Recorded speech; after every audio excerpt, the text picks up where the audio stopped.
Hello, sir. Yeah, hi Arjun. Yes, sir. Is that Arjun? Actually, participants are joining only.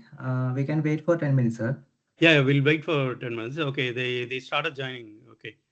Yeah. Okay. Actually, the participants are around 180 to 200. Okay, yeah, right. And you can see me, right? The video is okay. Yes, now. sir. Yes, sir. I can see. Video, audio, both are okay now, right? Okay. Yes, clear. Mm-hmm.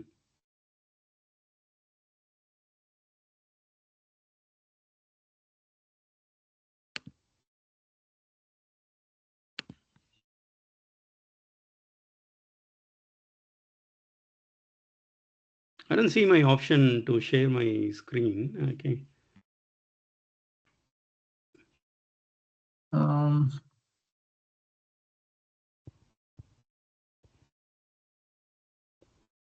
Okay, can you share the full screen?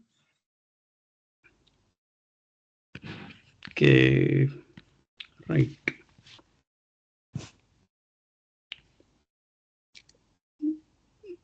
You were sharing your screen, isn't it? I had closed that. You stopped it. Okay. Let me see if I'm able to share my screen. Yes, sir. Sir, on your right hand side, on top there is having a share option. Next to that, leave button. Let me check. Yeah. Okay. Yeah. Next to the hang up button, I don't see a share button. Okay, let me check. Okay. But I can see a open share tray button. Is it something different to what? You are using Microsoft Teams, that platform only, right? Okay, probably I'm accessing through browser, so. Okay. It might have Actually, a we are slight. using that installed version. That's why. So Okay. interface may be different. Okay, right. Okay, I think that is the reason that I'm not getting the privilege. Yeah, that is the reason. Actually, this panel is same for everyone, but as using this browser now, so that's why it's looking different. Right. Okay. Okay, anyhow, sir, you can share the full screen as we had done before. Okay, yeah.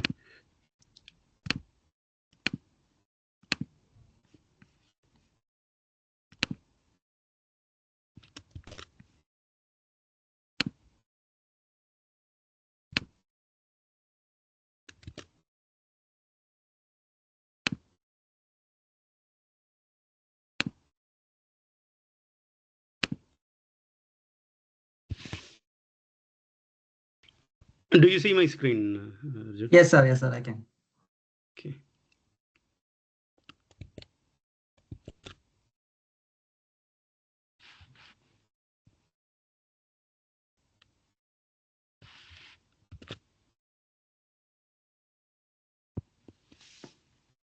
Yes, sir. Clear. Okay, so we have 10 minutes, right? We'll wait for others to join, isn't it? Yes, sir. We can wait for 10 minutes. Okay, right. Okay.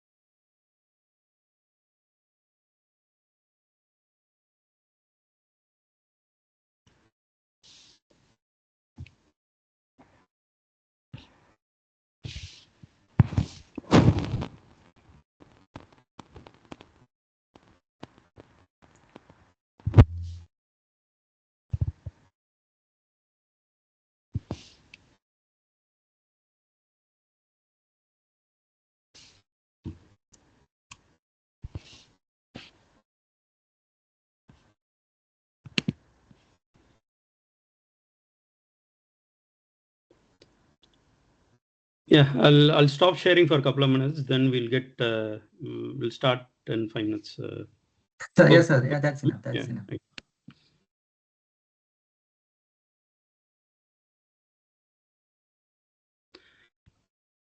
You can continue sharing your screen until that, Arjun. Yeah. Okay, sir.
I'll grab some water in between, Rajan.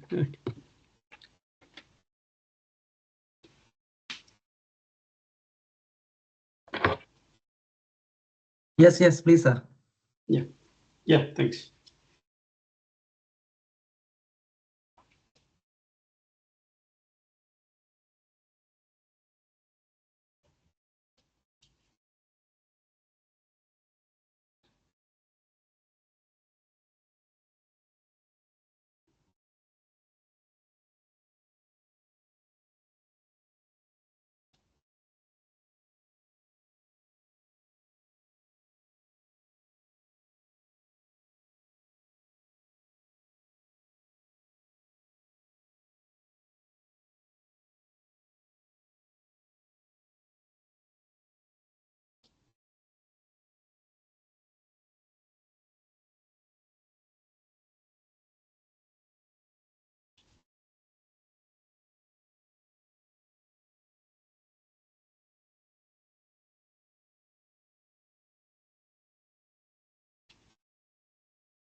Arjun, most of them have joined, or are we waiting for a few others to join?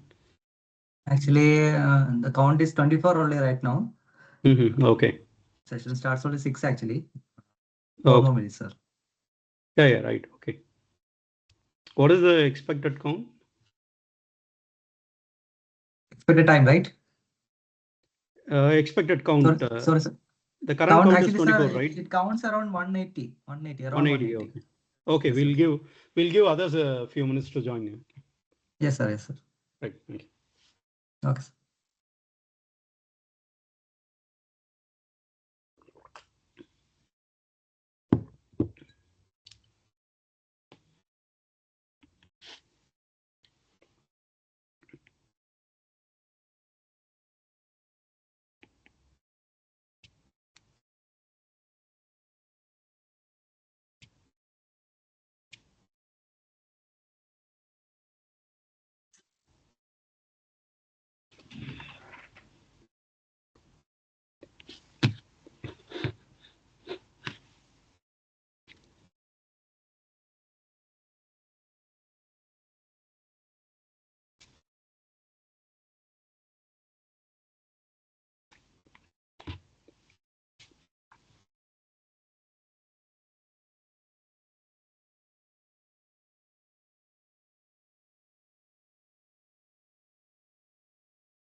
Arjun, please let me know when you're ready to start. Yeah, once people are in.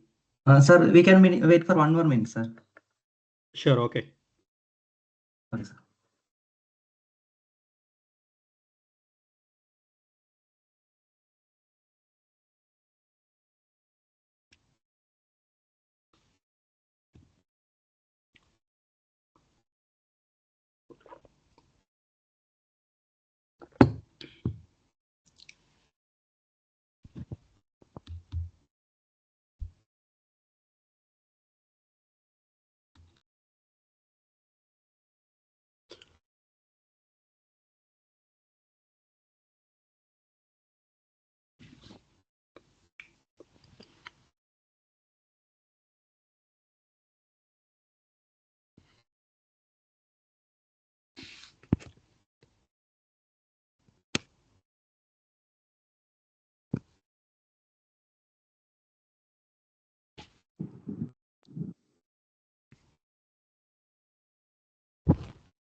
Sir, can we start?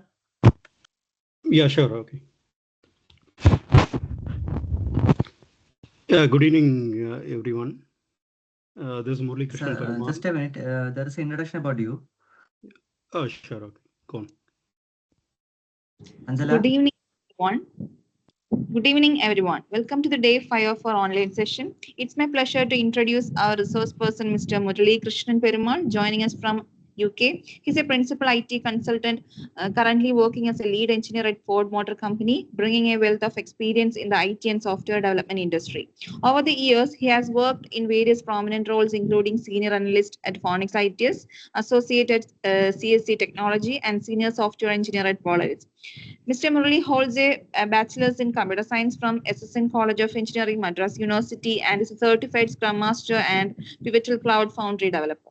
With core expertise in programming languages like Java and Kotlin, frameworks like Spring Boot, cloud platforms, DevOps tools, and testing frameworks, he's well equipped to guide us through today's sessions. We are privileged to have him with us. Let's give him a warm welcome. Over,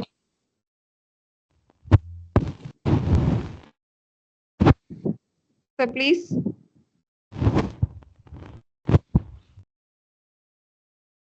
Audio is slightly breaking.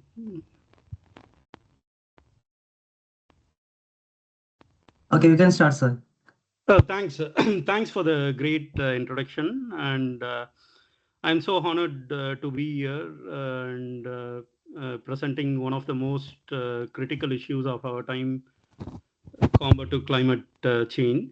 So I look forward to hearing your perspective, sharing your ideas, and let me get started.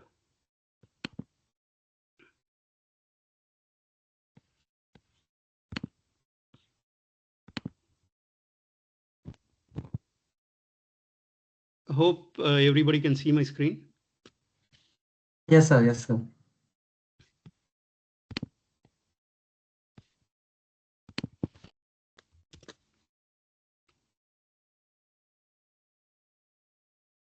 Yeah, introduction to climate change and energy efficiency. We all know what is a climate change and what is currently happening with the global impacts of a heat waves. All of you would have seen in the news, mostly from US, and about the flooding here and there, and how we can efficiently work together to fight about it. What measures do we need to take on energy to improve the energy efficiency is what we are going to look at it today. And yeah, at a personal level and societal level, what are the actions that we need to take together?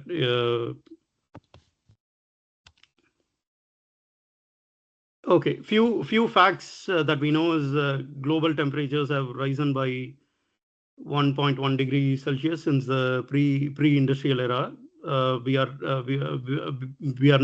know about that, and energy production is the largest contributor to CO2 emissions, as we have been seeing in the news about the automobile industry has coming up with the change of all the petrol and diesel vehicles to EV vehicles, and all the efforts taken by the manufacturers related to that. So we are all working together on various areas to improve the energy, and as well as taking the measures to reduce the CO2 emissions.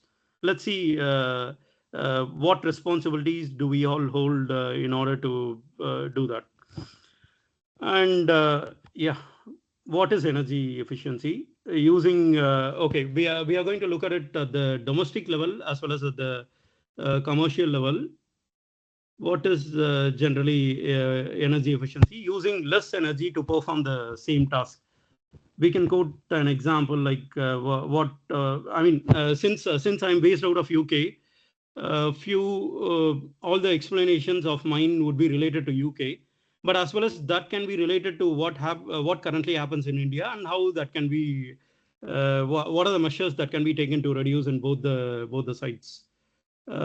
Please stop me anywhere that you needed a clarification. So yeah, example is most of us started using LED lighting, and we do use smart thermostats and all the appliances. We do look for the energy rating, and then we buy those kind of appliances, and those are all the few things that could save our cost as well as reduce emissions, and also it increases the sustainability.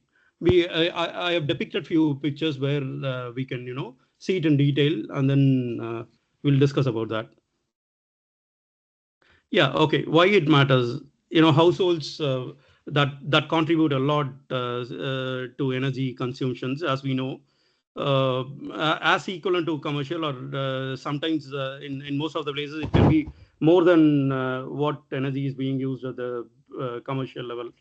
So area to focus on is mostly the heating, cooling, and the lighting specifically, and the appliances that we use. So let's see. Okay, few measures that can be as I mentioned in the previous slide. Switch to LED lights.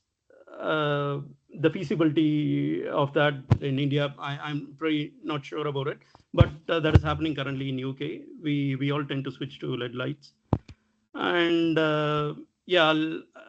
installing smart thermostats. It's quite common here. Most of us monitor through the thermostat, which clearly shows the gas and energy usage daily, and then we try to reduce certain things based on the readings. And this particular thing I've depicted clearly in the further slides. We'll talk about that again. Okay, let's start with a very small exercise here. Okay, though we all we have been given all the facilities to domestic level. We from the childhood we have been given all the facilities to enjoy our cushioning, but we would have never thought about analyzing our own home and then see where exactly the heat is getting lost. Probably this particular small exercise would clearly explain us okay, how the heat gets lost. Okay, and the way the houses are built in UK is slightly that varies slightly, or it varies majorly when compared to India. But the picture that is shown here, the green, let's assume this green as a wall that does not lose heat because that has a protection. Let's consider this green 9.5 meter as that has a protection for the heat loss, and a lot of other things that I've shown here is as it is known. It's an open space on the left corner where you see a 9.5 meter, and the front width is about 6 meter. And there is an extension for the small house where there is where you see a kitchen and a dining experience. So okay, a small calculation for the extension area. How do we arrive on the heat losses? As we know, the area calculation is as shown here. What is the area calculation in general for the, what is the formula for area calculation? Can someone answer?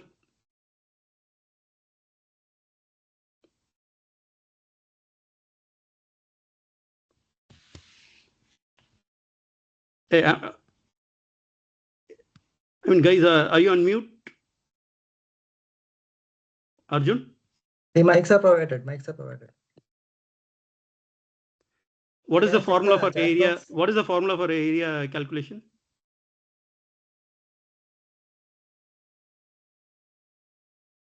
I mean, anyone can answer. Yeah.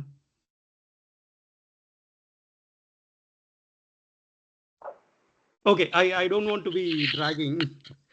Okay. See the formula. I'm sorry. Yeah, I believe that is correct. Somebody said, what is that? She said like length into breadth. Oh, that's correct. Yeah, great. Yeah. Okay, so the A is the area wherein you see this calculation as a 4.5 into 3.5.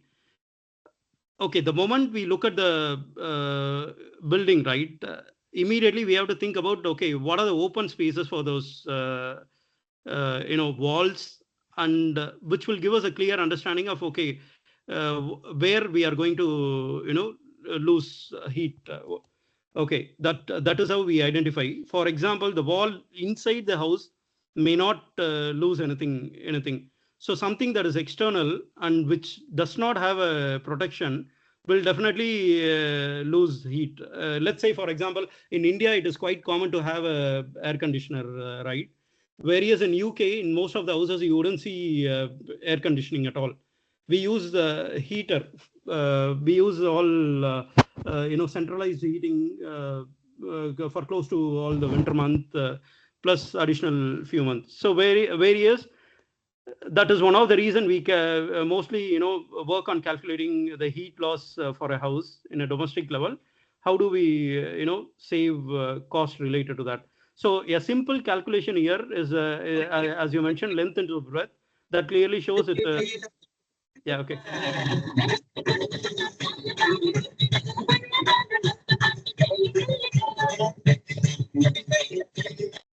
I see there is an interruption. Is Arjun is Clear. Clear? Okay. No, I saw some audio playing. That's absolutely fine. Okay. Yes. Okay. Yes. Okay. Yeah. So the overall area calculation is 15.7 square meter, wherein in this particular thing you can ignore this, which is coming from a living room to the extension, right? This particular bit can be ignored because again that is protected, since it is coming out of the extension is coming out of the living room, that is protected, and the external walls only can be added to come up with, okay, well, what is the overall square meter that loses heat. So in this case 4.5 plus 3.5 plus again on the right it's 4.5. So the overall heat loss for this extension alone is a 12.5 square meter. So that's the calculation. So similarly, for the entire, okay, this particular bit you see as a bedroom and living room and all the, hallway and bathroom. So similarly, that can be calculated, and that's in this case it is 18, 18 meters the heat loss. Okay, so this is just one example. There are various kind of construction and how one can, analyze their house and then estimate the square meter. That's one of the important step in terms of energy efficiency analysis. And see, here I'm wearing the hat of a energy assessor. The reason is I wanted everyone to wear the hat of an energy assessor so that whatever we look at in a domestic and commercial, right, we will always, think about handling them efficiently. So that's one of the thing. Okay, so this particular thing, as I mentioned, in UK we do have different terrains. One among that is a dense urban or urban terrain. where it's depicted in the picture. This is how, if you go near central London, you would find all buildings similar to this. So,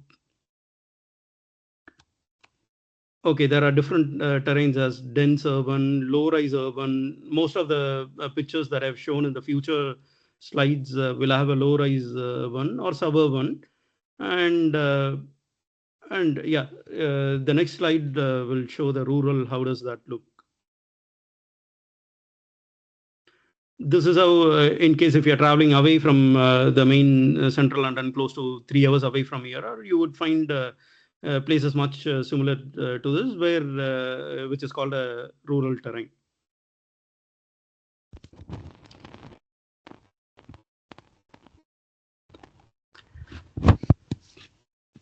And yeah, this is something called a detached house. There are, as I mentioned, there are various types of houses, and based on the house, the heat loss would vary, and measures should be taken according to the houses that we live in.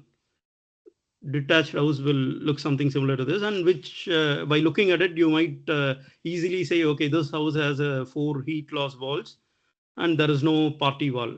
It is not shared with any of the other buildings. So.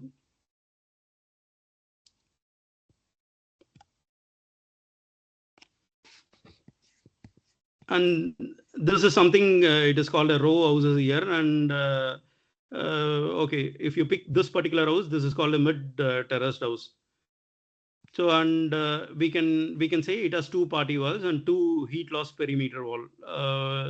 Front can be a heat loss, and the overall back can be a heat loss. But other, when it is a mid terraced house, right, both the sides it is covered by the other houses, so it doesn't lose heat much. Hope you're all following, right? These are certain things. It's completely based out of UK, but I wanted to, since I'm here at UK, I wanted to present how does different houses and things look here.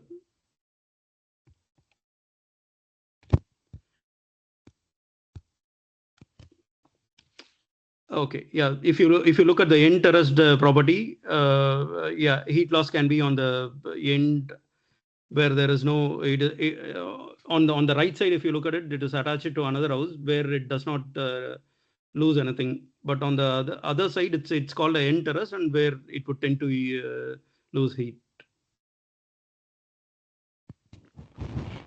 I hope this is clear.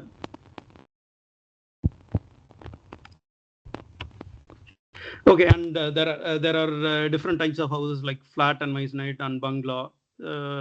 These are the different types of houses, flats here in UK, and based on which individuals think about, okay, what measures they can take in order to save energy.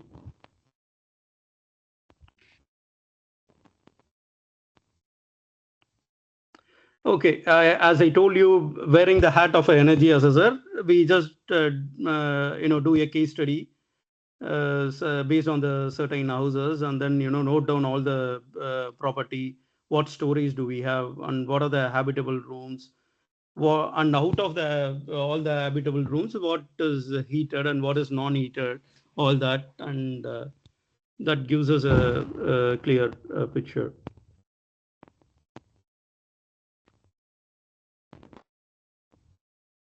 Okay, anyone, can you say what house is this?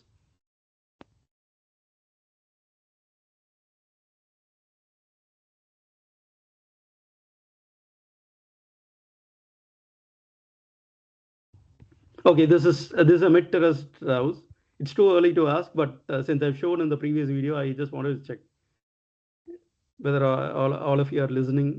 Yeah, okay, this is a mid-terraced house.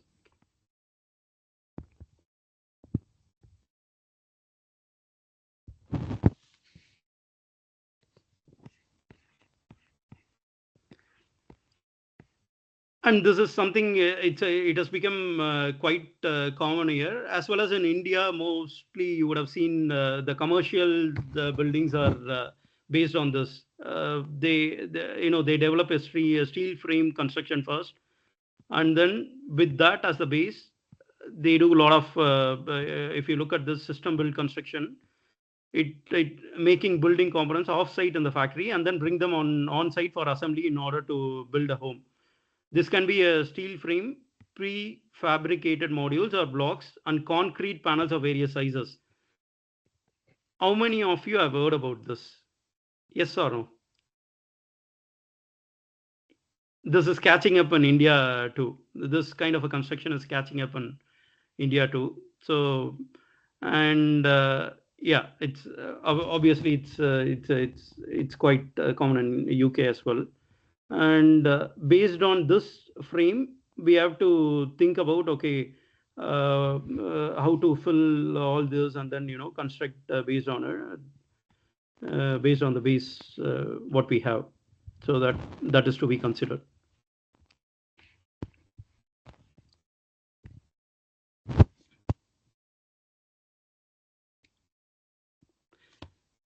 Arjun, hope all of you are there, right? Yes, sir. Everyone is there. Okay, hope everyone is. Sir, right. Are you able to check the chat box? No, I'm not able to. Some answers are coming in chat box. Oh, I see. Okay, I'm not able to check the chat box. Probably I'll. Okay, I'll check the chat box. Okay, sir. Okay, timber frame wall is something that by looking at the house from outside, you can see what frame is being used, and this is one example of a historic timber frame, and yeah, which looks amazing as well. It shows the UK traditional houses built during early 1900. Yeah.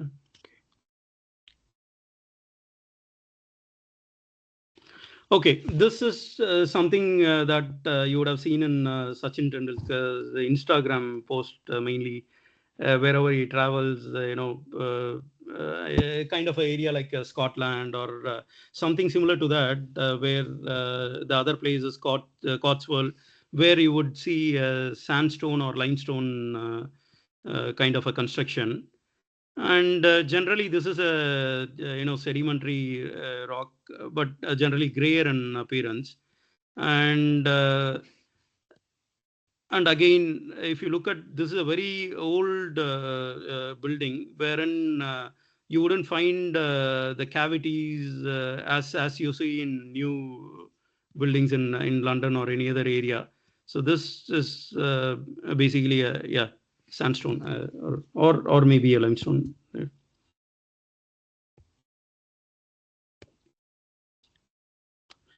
So when we do the assessment, right? Probably we might need to choose. Okay, what is the wall that is being used in the assessment that we do, and yeah, as an individual, we will be doing our own house assessment, obviously. Okay.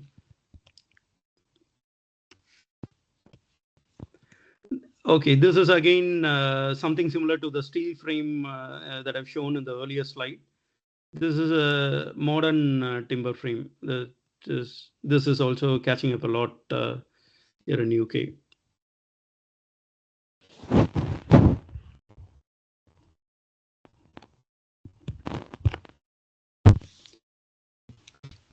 And yeah, how many of you here have been to UK?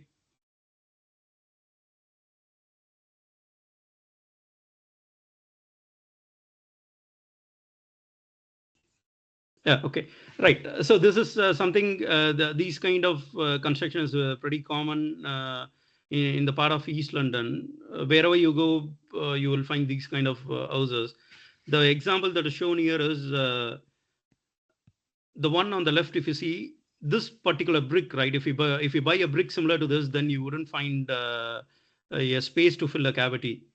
Cavity is just filled next to the brick, and in few other bricks where the way that is constructed, right, there is a provision for us to fill a cavity, and that varies. And in this case, the construction that is you can see the difference before and after, wherein the insulation boards for external solid masonry wall, same rule applies for internal wall insulation. The one that is shown here on the as with the brick is something that is called internal wall insulation. And what we do outside the building, it's called external insulation. That's okay. After the insulation is being done here, the construction will look something what is shown here. So that is also one of the measure taken here. And most of the properties, since it is very old here, we do renovate with all kind of filling with the cavities, and we properly insulate. And most of the houses here have a loft, and we do fill cavities in the loft. So that kind of measures we would take.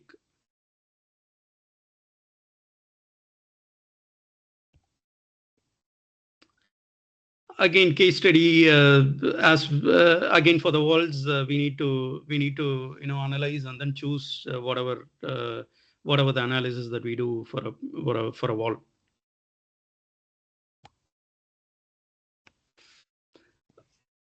Okay, so yeah, okay. In general, looking at the house as a domestic assessor, right? We talked about calculating the area. Started with calculating the area, and looking at the walls, looking at the windows, and apart from that, most of the houses we have a common area wherein it's filled with either the glass doors or those kind of measures we have to take. And in this, you would see it as a typical slice glazing, where these are very old buildings, and mostly, I mean, the old buildings, they have a single glazed window, wherein in the new construction, we would see it as a double glazed or even the triple glazed windows.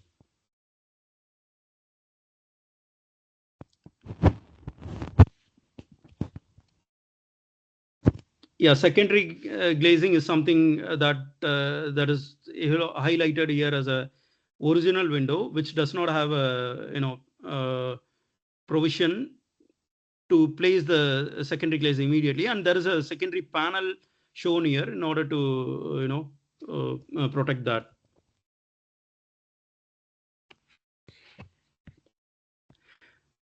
Yeah, generally we wouldn't analyze this properly. Any kind of issues that happens, we call a certain particular support person or anybody who can fix this. We call them, and even I could quote the recent incident. My son has broken the glazed window, and though it was a double glazed window, I mean, we had to immediately replace it with a new one.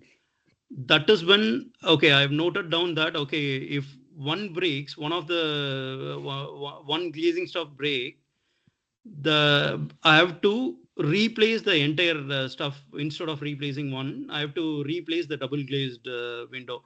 So these kind of things, right? Though we live in the house for close to 5 years plus, we wouldn't have bothered, okay, to look at it, okay, what we have and how we can, protect to save energy. These kind of things, we have to bring that mindset, and then analyze what we have at home, and then rather than spending too much on the bills, the energy bills that we get, we have to spend some money on replacing things with a latest whichever is there in the market. Yeah, that could save energy. So here you can see a glazing gap in a space bar. So that's about.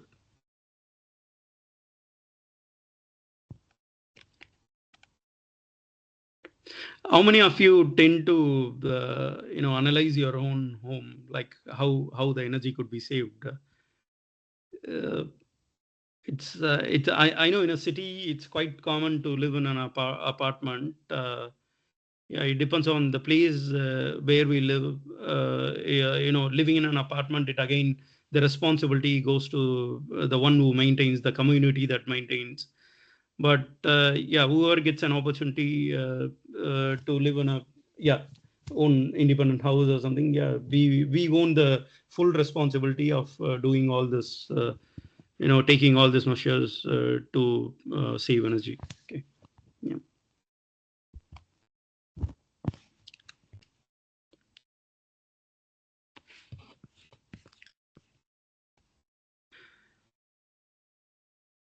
Do you have any queries? I look forward for sharing your thoughts in between. In case if you have something to share, you can stop me anytime. Okay. Arjun, can I continue? Yes, sir, you can, sir. Yeah. Yeah, a few things like as I was telling you, like analyzing our own house again. We have to get information. Looking at the Windows installation, when it was done, which year this was done, whether we have got the proper certificate, and what is mentioned in our property document. We all mostly sign the document, and to be honest, even I have never looked at it for close to 4 years, but then in order to understand all this stuff, I started looking at my property document. So we get a lot of information from the document, and yeah, this is what I was referring to as a window, glazed window. And there is a difference between window and door. Though this might look as for example, for you, this might look as a door, but this is a proper glazed window, which would connect a living room to the garden. And this is a certain example of connecting the kitchen to the garden. So this door. And these are all the external doors to be considered in order to consider the heat. Yeah.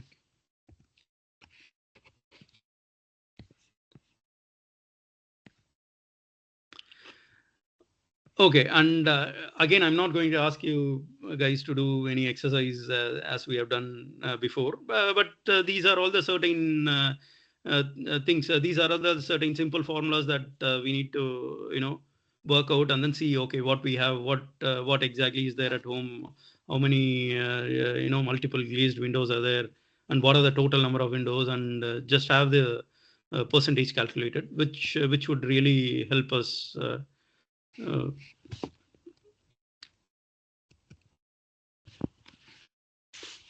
Yeah, this is again front and rear view. This is not all the houses in UK looks something similar to this. And this is something that is taken from a very congested area in London, and probably you might not. This might not look very clean, but a few areas in London have a property something similar to this, and yeah, the case study example is the one case study that we have done. We have considered this property,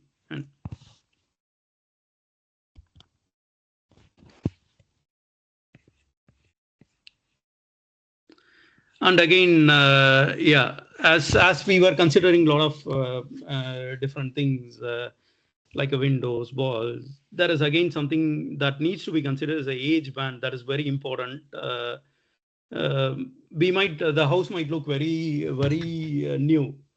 We might even think that, okay, this house is maybe a 10 years old or less than that, but suddenly we get shocked when we get to know that, okay, this is something years old or close to 70 years old, and we need to know what is the age band, and based on that, there's some kind of measures has to be taken.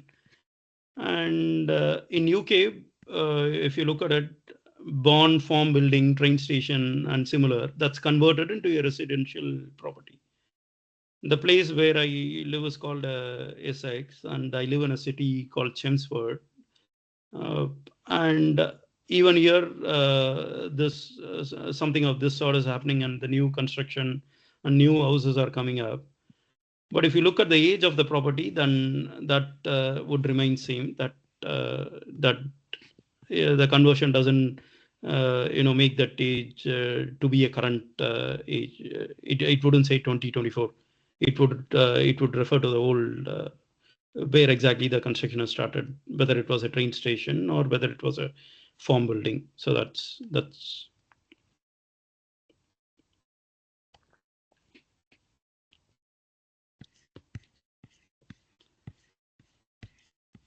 yeah. Again, looking at this, somebody wouldn't be able to immediately say, okay, this is 1930s to 1949, something that has been built during that period. And Scotland and Ireland even would they have 200 years old property, which might look that is untouched and look similar as it was looking 100 years back. So this is something we might need to consider, and based on that, the measures has to be taken.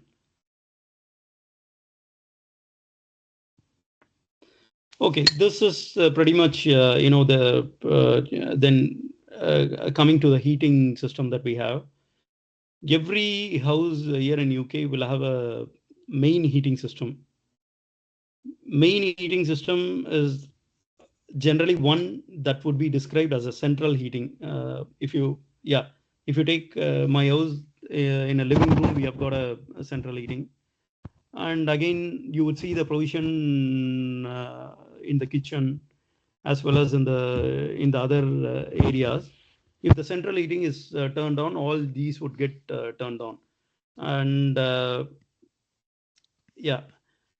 although the term does not include, for example, storage heaters and fixed direct acting heaters in each room. That is again there is a provision for second main heating or additional main heating.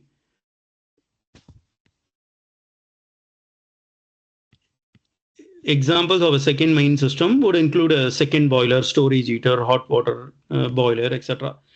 One has to clearly understand, okay, what we have at home and how this can be used efficiently is pretty much important.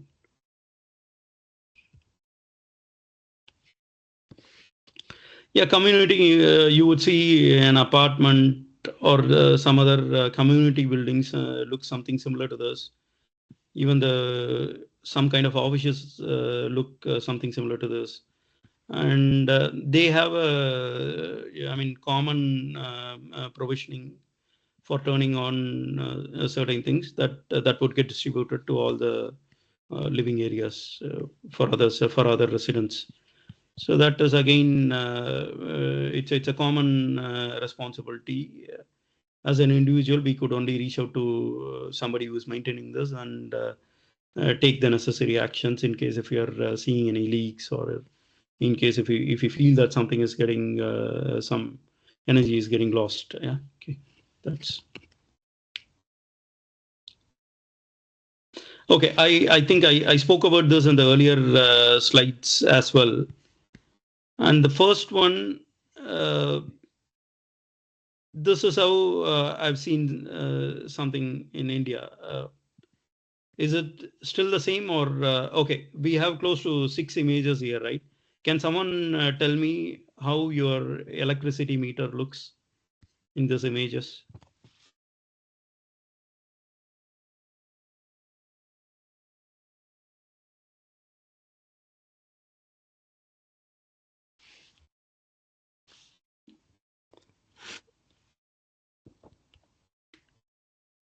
Guys, are you there on the call? Anyone? Yeah, anyone. I just want to know anyone. I just want to know how your electricity meter looks out of the 6 images.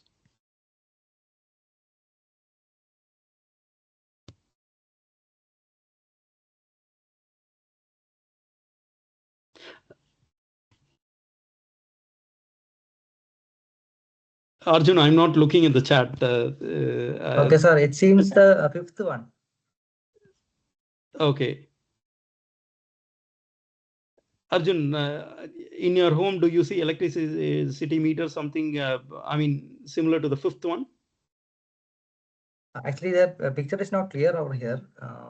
It's like a green display and so and so. Oh, okay. Okay. See, when I used to live in India, my home meter looks as similar to the first one. Is it still the same, or things have changed now? So right now, these meters are not changed. used. Okay. Okay. Okay. Yeah, good to know. And are you guys using smart meter these days?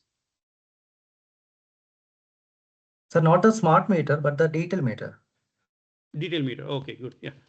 Okay, good. So, okay, in those images, right, few houses, they tend to hold maybe much similar to the fifth one, most of the houses. And those who are aware of the energy saving and who have switched to a recent vendor who gives energy for a decent rating, right? They all have installed smart meter, which would give a clear difference between how the gas is being used at home and how the energy is gas and electricity is being used at home.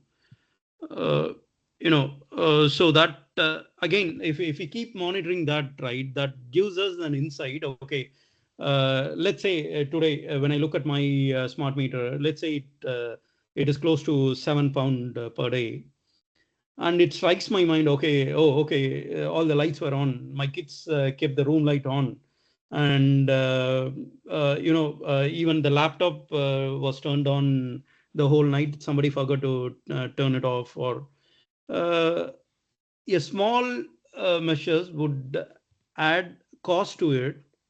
By looking at the cost, right, that again gives us an insight. Okay, I wanted to really reduce the £7 to £5 in another couple of days.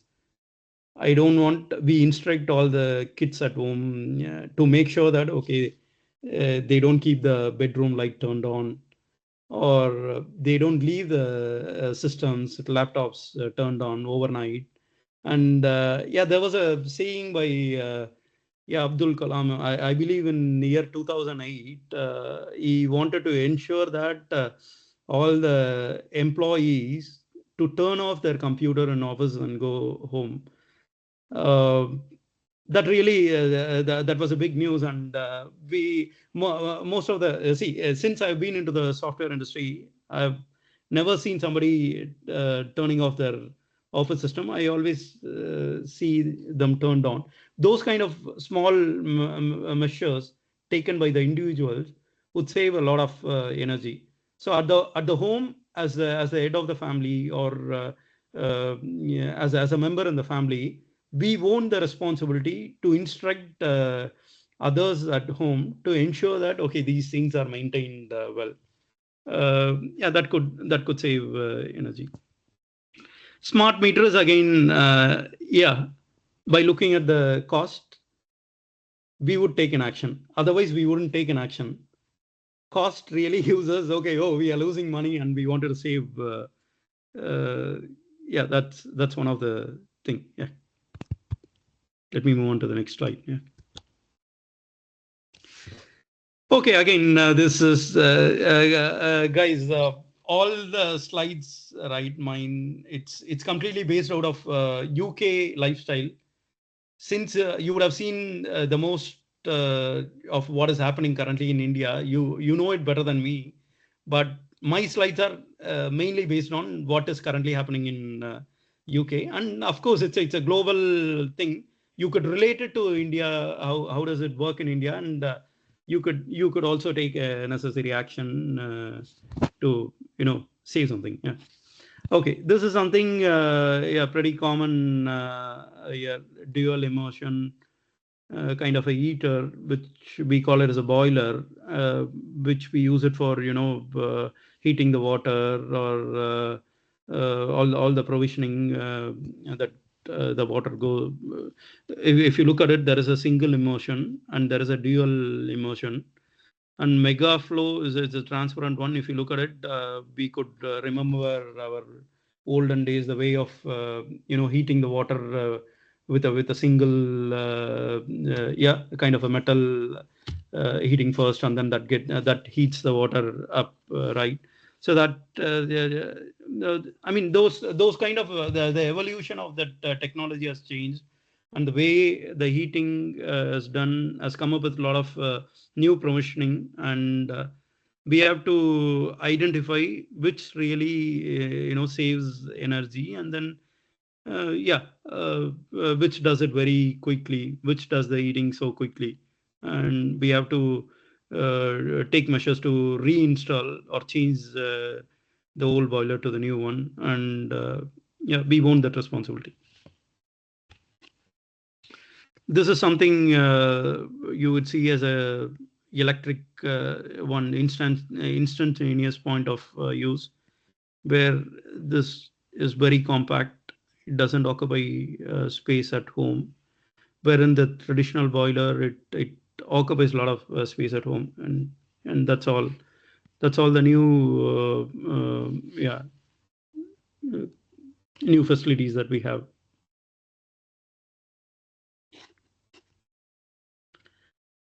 And of course, how wastewater heat recovery system is. If you look at this picture, like we all use a shower where there is an hot water, and then that gets drained. How efficiently that can be used. If you read this, recover heat from the waste warm water from a shower, and use this to preheat the hot water. This is not really a retrofit option, but could be installed as part of the bathroom refit. And of course, it requires, it burns a lot of cost. Few would be able to afford, and few, whenever it's possible, they could use this kind of facilities that are available. That though we spend money on it, that could eventually that saves us a lot of money.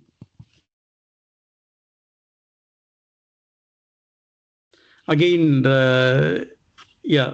wearing the hat of energy assessor, we have to analyze, okay, number of bath, showers, all that at home, and how what could be done, and how efficiently this can be maintained. Whether you can use a power heater, which reduces a lot of usage of boiler. Instantly you get hot water. So those kind of measures could be taken there.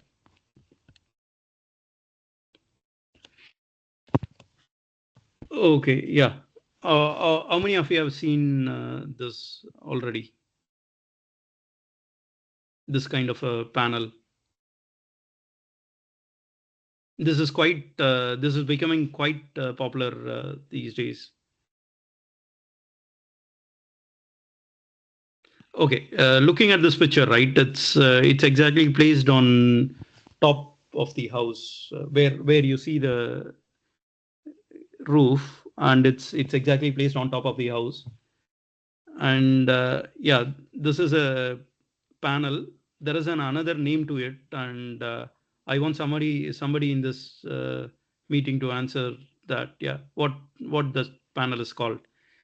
It is becoming quite very popular these days.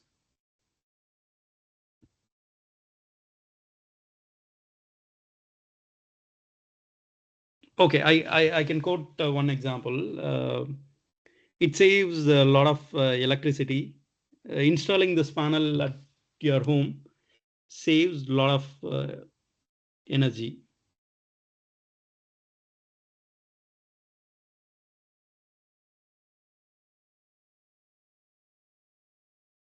Okay, and it picks energy from a sun.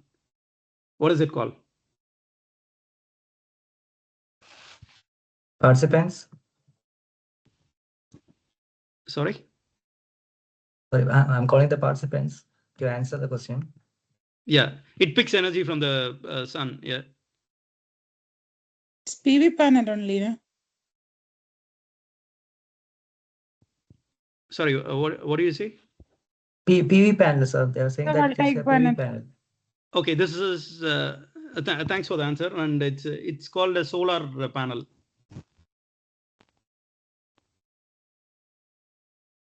The another name is called solar panel. Yeah.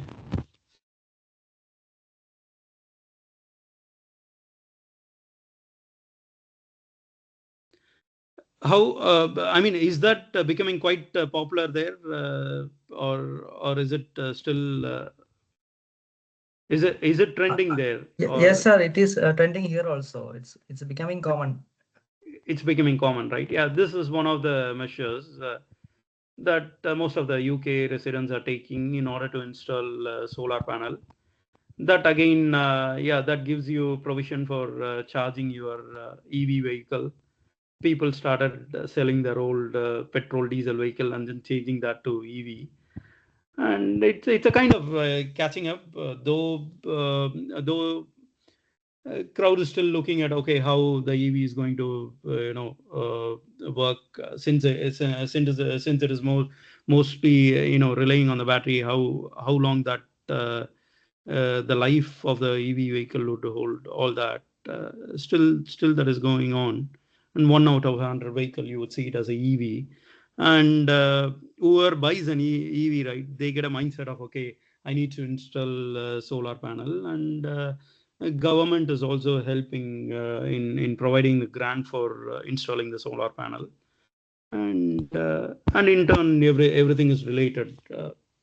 Somebody who buys a EV vehicle, they try to install solar panel. That saves you a lot of money. Is it quite expensive to install solar panel in India, or how much does it cost? It's actually expensive only, but we're having some subsidy over here. Oh, okay. Oh, very good. So much similar to UK, you're getting a decent subsidy from the government. Yeah, 30 to 40% around. Okay. What is the INR amount? It depends, sir, but I can't answer that. But anyhow, they're having some subsidy over there for that. Okay. Okay. Probably in UK it is close to between 12 to 18K. That is the cost for installing the solar panel. Okay. Yeah, it's close to 12 to 18 lakhs, and we get a decent subsidy from government. And again, the reflection of that would be the energy bill would be reduced, and we save decent money in the energy bill.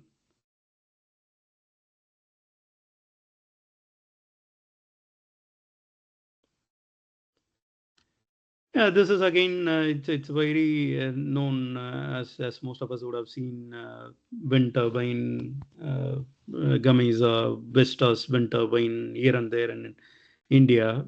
Then again, they are used to generate electricity from wind energy. So it's installed in the places where it could be efficiently used to generate energy out of it.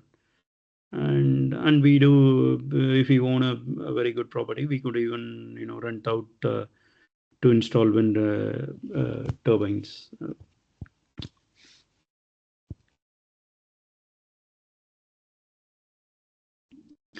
Domestic was something I really did it very extensively, since it was very close to my heart, because recently, as we grow old, we started thinking about saving things, saving energy. We have the social responsibility to really consider things that are happening around, and then how to really fight to help the society, help the environment around. And I really did a domestic study of my own houses, as well as checking with friends what are the measures that they take. Office, yeah, of course, we do have certain restriction. in capturing pictures, or even you wouldn't find much of the official pictures even in a portal like Google or anywhere. So yeah, domestic, that was very close to my heart, and I, I, I, I really played the role of energy assessor, though I have been into software engineering for the past 2 decades. This was quite interesting, and to do that analysis. And yeah, at work, of course, as I told, every one of us, there is a maintenance team which are working day and night, but every one of us as an employee, we own the responsibility. Yes, even in universities, you would have noticed, though we have all efficient lab technicians, all that, we should make sure that we don't keep things turned on that could save a lot of energy, and that could be used for the future. And again, at the offices and workplace, we have been instructed by the management to maintain certain things, and which reduces operational energy waste. It's operational energy waste is pretty much important. Yeah. And okay, energy efficiency at work, use motion sensors and automated lighting systems. Yeah, though it's a little bit of, I installed motion sensor for my garden, and kind of a little expensive to have that within the premises, and your offices mostly they do use certain automated lighting systems, all that. Yeah. And encourage remote working to reduce commuting emissions. Yeah, this has been quite common since the evolution of COVID. And most of us got the privilege to work.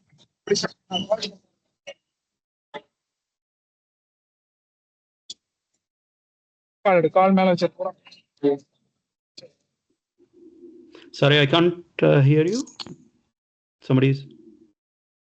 Sir, you may continue, sir. Oh, okay. Thanks, sir. Okay, so the encourage remote working to reduce commuting emissions. It's again, we have been having this privilege since the evolution of COVID, since most of us are working completely on a remote for close to 2 years, and then the hybrid working model started, which again, most of us are going for 2 days to work. And that could again have an impact on saving CO2, reduce the CO2 emissions. The travel is being reduced, and yeah, that's one of the measures. And this, as an organization level, like they do implement energy efficient system, and that's about it. And promoting a culture of energy saving among employees, they do conduct a 3 months once touch point, or kind of a town hall meeting where mostly the management insists us on taking necessary actions and maintaining saving energy.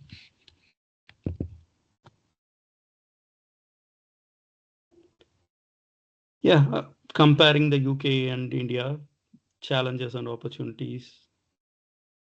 Yeah, retrofitting old buildings, government incentives. This was news was something new that I've heard from someone here, that we do get subsidy in India. That is really good. Yeah, which could be related to how we get in UK too.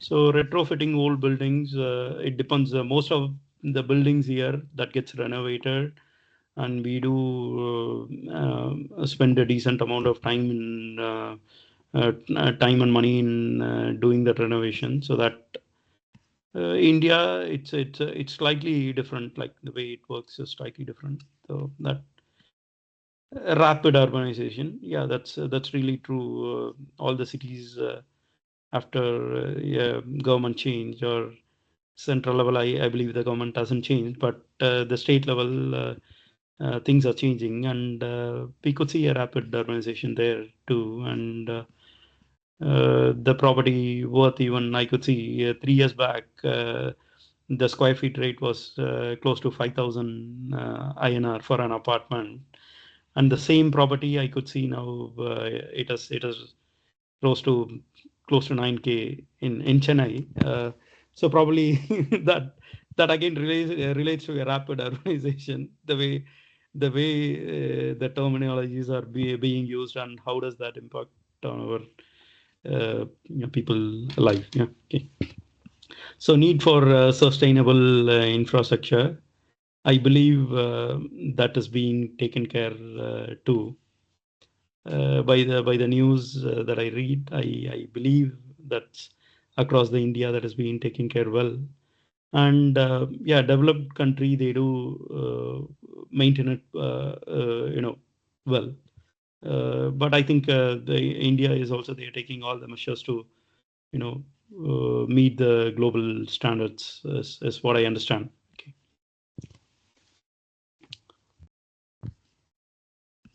And yeah, shared goal is transitioning to renewable energy.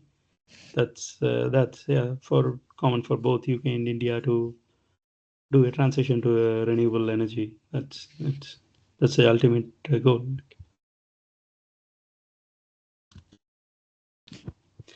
Yeah, a few case studies I have done, and yeah, in UK that there's something called as Green Homes grant, and its impact, where somebody could really get some claim, apply, and then get their own grant for installing the heat pump at home, or a few different things. Even at certain point of time, they were giving grant for replacing the conventional boiler too. That yeah, that's all. As a citizen, we need to own the responsibility of looking at the government's website and what is the energy scheme that is coming up, and we got to make use of it. India, yeah, energy efficient building designs, green homes. Yeah, that's all happening over there.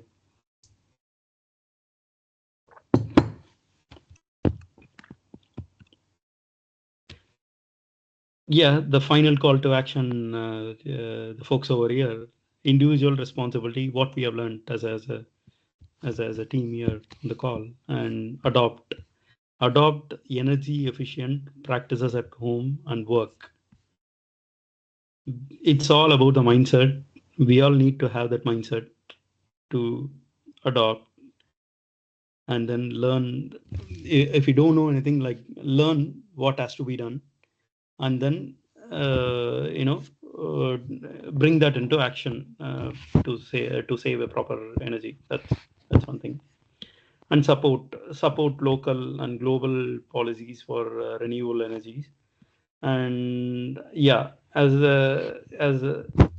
what kind of support as an individual we could do. First is to start with our home. Start doing things at our home. That would be the first step, and then think about what we could do to the people around us, or to the environment, or to the society. Yeah, that's about it. And okay, we spend a lot of time and energy and on learning about this. As I would have told you, when in the early teens, or in 20s, or maybe even in 30s, we wouldn't have thought about, okay, oh, I need to do this in order to save energy. We wouldn't have taken any action. But as we grow, and as we learn from different people, from seniors, and then through the news channels, and also through the government initiatives, we tend to learn a lot of things, and we put a lot of effort in learning things and then adopting to those policies. and we should also own the responsibility of educating others who are unaware about this. And that is one of the call to action that every one of us here have to take. Yeah, that's sharing knowledge to others is quite important. And I shouldn't be saying this to the university delegates. Yeah, right. Thanks.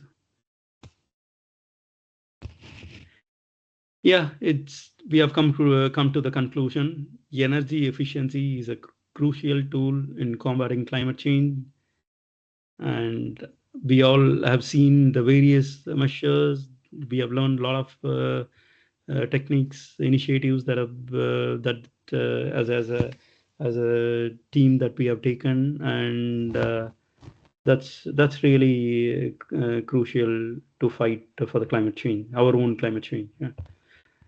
And collective actions can make a significant global impact. Though my session was more about it related more to the UK, we could relate it to the other countries, and then each one of us have to take our own responsibility, and that could have a significant impact globally.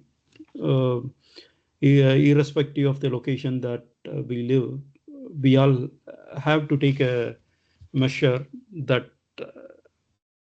brings a significant change to the world. The final thing, yeah, the earth is what we all have in common. Yeah, there it ends. Guys, on the call. Thank you all. Dear participants, any queries?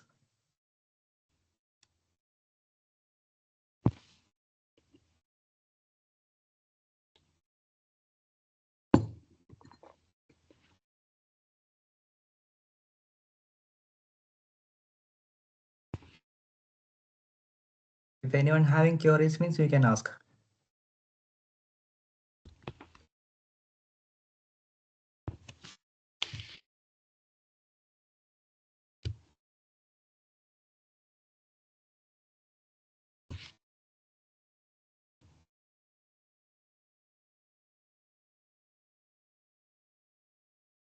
Yeah, team. Though my session was more about the UK, in case if you have captured something and you have any clarification, you can very well reach out to me, or if you you can again reach out to the management team if you need any clarifications. I really anyhow, felt that. it seems. Yeah. Okay. It seems no one is having any questions.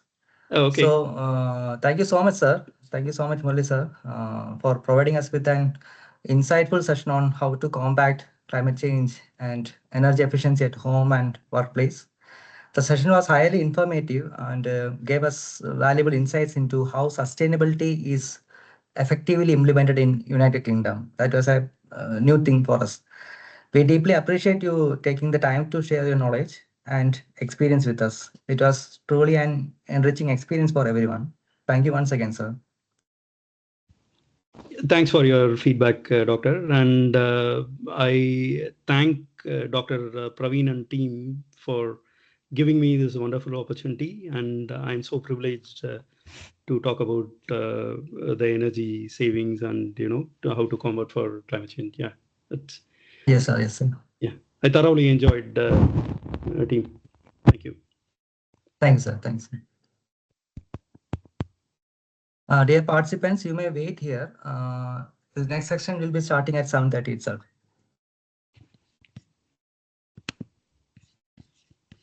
Yeah, thank you. Murli sir, you can leave. Thank you. Sir. Yeah, thank you. Thanks, sir.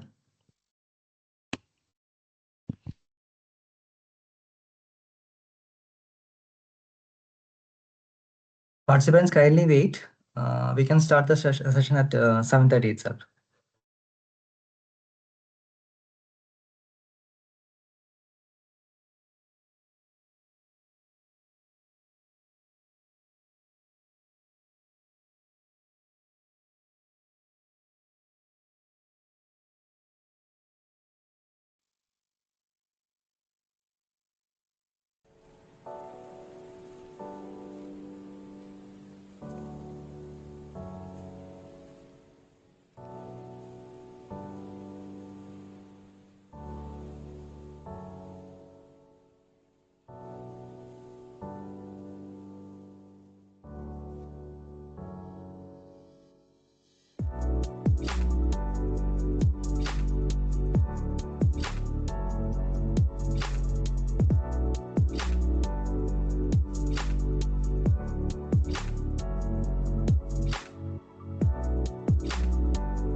സാറേ madam കയറി.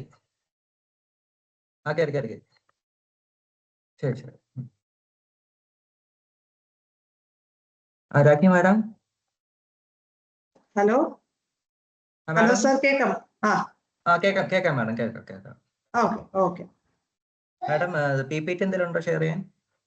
ഉണ്ട് sir. Okay share ചെയ്യാൻ നോക്കട്ടെ. Okay madam.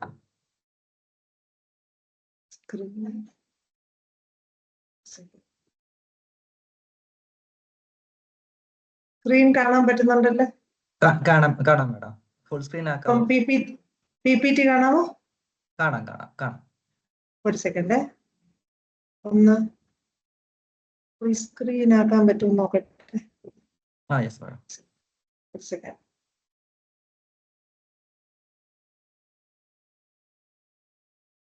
കാണാൻ പറ്റുന്നുണ്ടോ sir? Full screen ആയോ? Madam. Okay. Slide നീങ്ങുന്നുണ്ടോ? നീങ്ങുന്നുണ്ട്. Okay, fine. മാഡം ഒരു ചെറിയ ഇൻട്രോ ഉണ്ട് കേട്ടോ madam. Okay, fine. Anjala.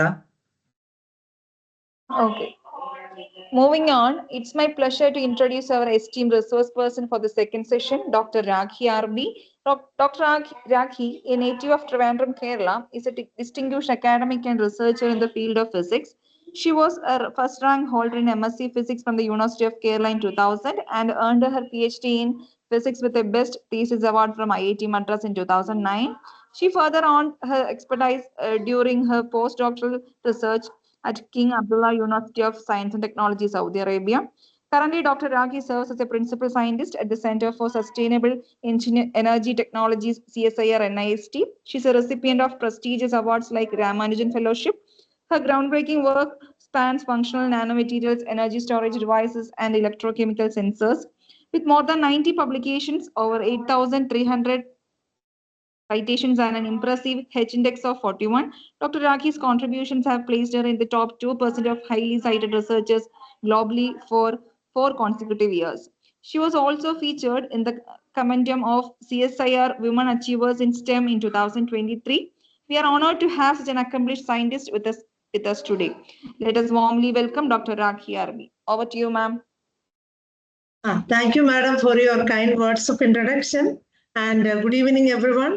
I hope I can't see any one of you, so I don't know your feedback whenever I am presenting.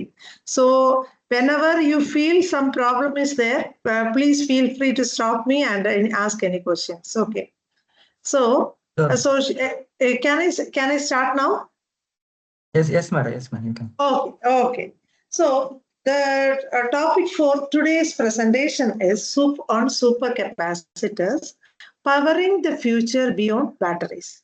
And here in this talk, my idea is to give you an overview of these systems called supercapacitors and where these things are used and how we can improve the performance of these devices. So let me begin my talk with a very brief introduction to the topic. First of all, let's see what is the significance of energy storage. In the present scenario of depletion of fossil fuels, the modern society is forced to move towards alternative and renewable energy resources. When we talk about renewable energy resources, the first things that comes into our mind are solar energy and wind energy. But there is a problem with these two sources. They are renewable, so there will be infinite supply of energy from this. Then what is the problem with these things? Sun will not shine 24 hours and wind will not blow as per our different. That means all these renewable energy resources are intermittent. So therefore, if you want to have a continuous supply of energy as per your requirement, you need to store energy. Therefore, energy storage devices play a major. Here is the fast growing electronic era and electronic gadgets. We are depending on them on our everyday lives. We can't live with our mobile phones. But all these things, if you want to power your mobile phones, earlier days you remember they were wired phones. It is connected to the electricity. But now, what now? We are having instead of landlines, we are using mobile phones. Similarly, we are using gadgets like iPads, iPods, all those stuff. So in order to power them, we should have portable electronic energy storage devices. So supercapacitors are a kind of electrochemical energy storage devices. If we look into the structure of a supercapacitor, we can see that just like batteries, this also consists of two electrodes. These two electrodes are separated by a separator which is dipped in an electrolyte.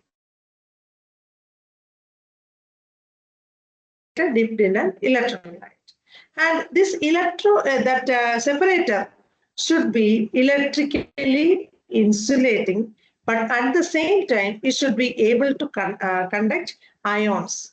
Okay, it should allow the free passage of ions. That is, it should be an ionic conductor. And what about the electrode material? In the case of supercapacitor, all of us are familiar with the parallel plate capacitors, where two metal rods are used as the electrodes. Here, instead of that thing, the electrodes are made up of some kind of nanomaterials. So nanomaterials which are either conducting or semiconducting, those forms the electrodes. Then there is a separator which is insulating, and this separator is dipped in an electrolyte. So electrolytes fills the area between these two electrodes. And when we compare the supercapacitor performance with other available energy storage devices, the right-hand side, the top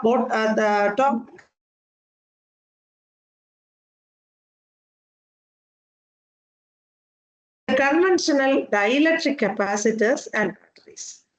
That is, you know about batteries. Batteries are the devices which can provide higher energy density, but their power is supercapacitors, whereas dielectric capacitors are having very high power density but very low energy density. Supercapacitors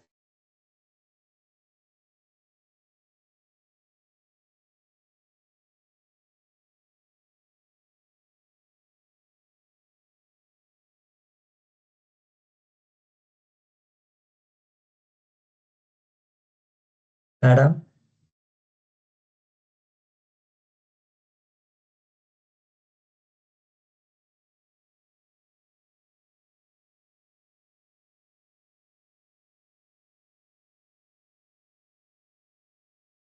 madam, you are not audible.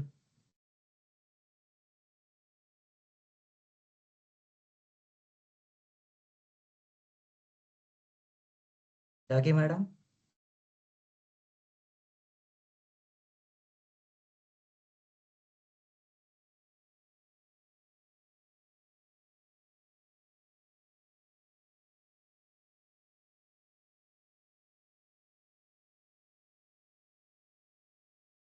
Okay, it seems a network issue. We can wait.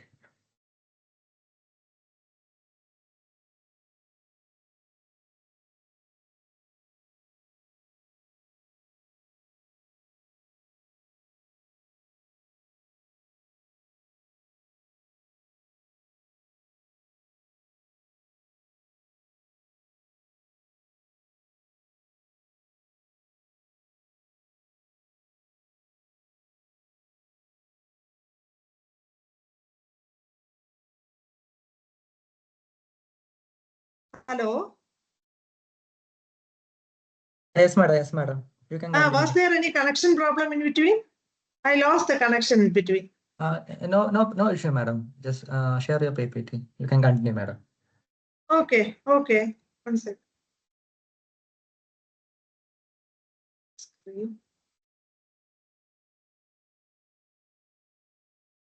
Okay.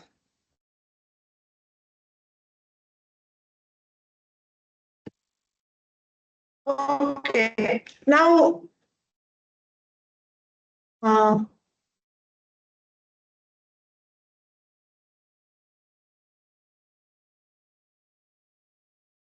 is it visible now? Yes, madam. Yes, madam. Hello. Okay. Okay. Whether when did I lose the connection, from the application slide or the previous one? Previous one. Previous one. Okay, this one, battery and supercapacitor difference, right? Actually, not this one. I think the previous one. Previous This of one. slide. Yes, madam. Yes, madam. This one? Exactly. Okay. Yes, madam. So, but I explained what is meant by supercapacitor, right? Yes, yes, yes. You are Okay. explaining. Okay. Oh, okay, fine. And okay, and efficient. So you know what is meant by supercapacitor? It's an electrochemical energy storage device. An efficient supercapacitor should have. So supercapacitor have a higher power density than the conventional batteries and higher energy density than the dielectric capacitors. So they can be used for any applications require the performance in between these two. Okay. An excellent supercapacitor should have high power density, increased energy density. Now, next one is excellent stability. Stability means it should be able to give the same performance without degradation over a longer period of time. Then safe mode of operation. That is, every day you are reading in newspaper. That is, then there was an explosion from the electric vehicle because of some battery explosion. So it shouldn't be like that. It should be made of safe material. So it should be having safe mode of operation, and all these materials should be of low cost. Now, since battery is also an electrochemical device, supercapacitor is also an electrochemical device, how can we compare the performance of these things? This can be, with a simple analogy, we can compare the performance of batteries and supercapacitor. See, in athletics, there are two events. That is, marathon race is there and sprint race is there. The quality or the energy required by the stamina required by the marathon runner is different from that of the sprint runner. Sprint runner is that race is for finding out the fastest runner. But whereas marathon runner means he should be having the maximum stamina. That is, he should be the energy for over a period of time, like kilometers, 5-kilometer race or 10-kilometer race. Whereas the other one, sprint runner, means it will be like a 100-meter race or 200-meter race. That means the fastest runner. So we can consider the battery as a marathon runner, whereas supercapacitor as a sprint runner. Now, where is the position of our dielectric capacitor? Dielectric capacitor, it is much faster than the sprint runner, but it cannot complete even 1 meter. Okay, 100-meter runner is supercapacitor, 0.1 meter runner is a dielectric capacitor, and 5-kilometer runner is a battery. Then where is these devices can be used? Supercapacitors can be coupled with batteries, and the hybrid system of supercapacitors and batteries can be used, which are used in the like public conveyance systems in abroad countries in electric vehicles, because supercapacitors can support batteries. That is, during acceleration and all those things, the amount of energy required the supercapacitor can give, and rest of the everything battery will take off. Similarly, during braking time, immediately supercapacitor can be charged. Because, see, if you consider battery, your mobile battery or laptop battery, it is drained off, means in order to fully recharge it, it will take at least 1 hour. Whereas supercapacitors, they can be charged and discharged within seconds. That's why. So it is faster charging and discharging is possible. The maximum charge that can be stored is limited. Whereas in battery, we can charge, but it takes a lot of time. Okay. That is a comparison between the performance of a battery and a supercapacitor. And where can we use supercapacitor? Any applications which require high power. For example, seaport cranes and certain lift and high power supercapacitor, so screwdriver, all these places we use supercapacitors, not batteries.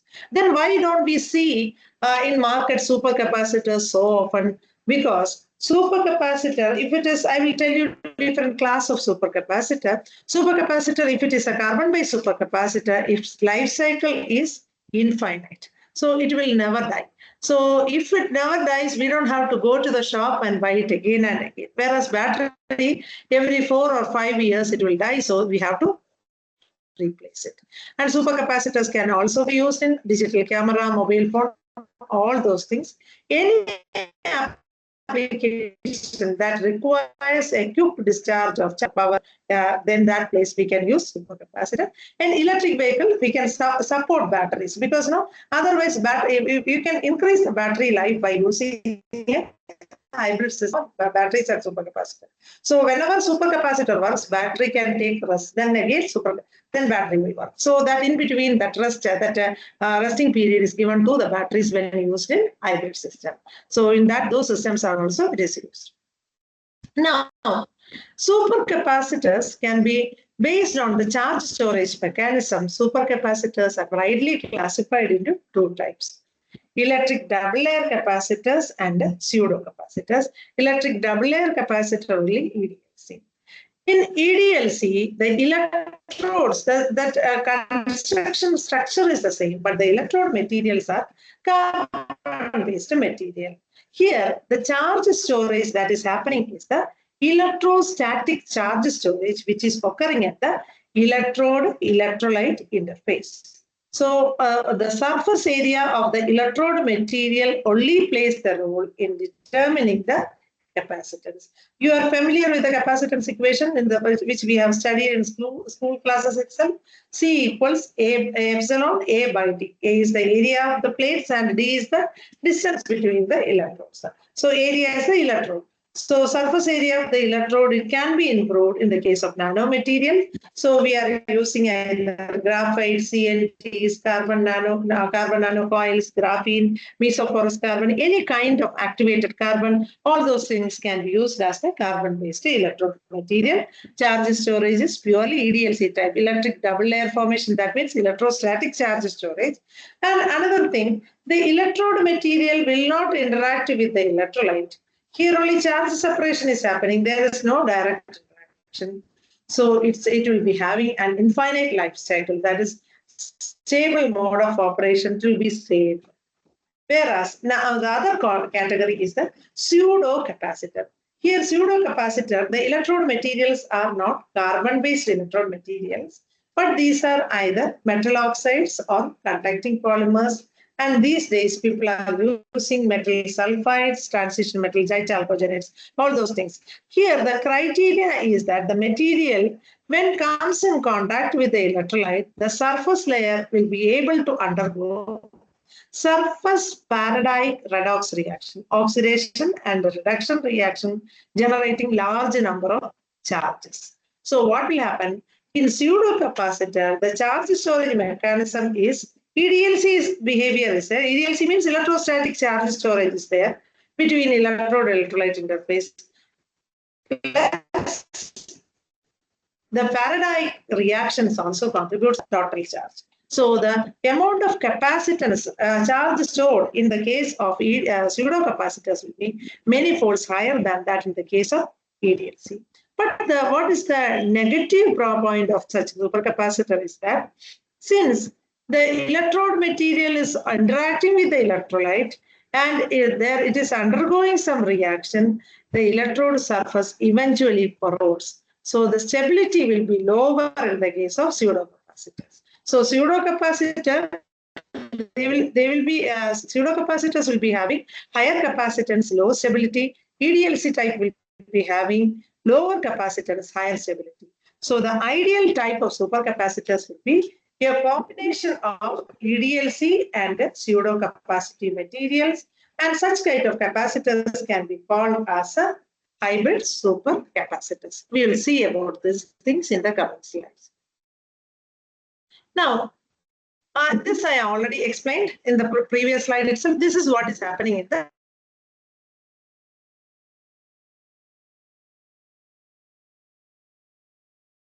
charge separation occurs and the charge storage occurs, and it is electrostatic charge storage. Okay, there is no Faraday mechanism.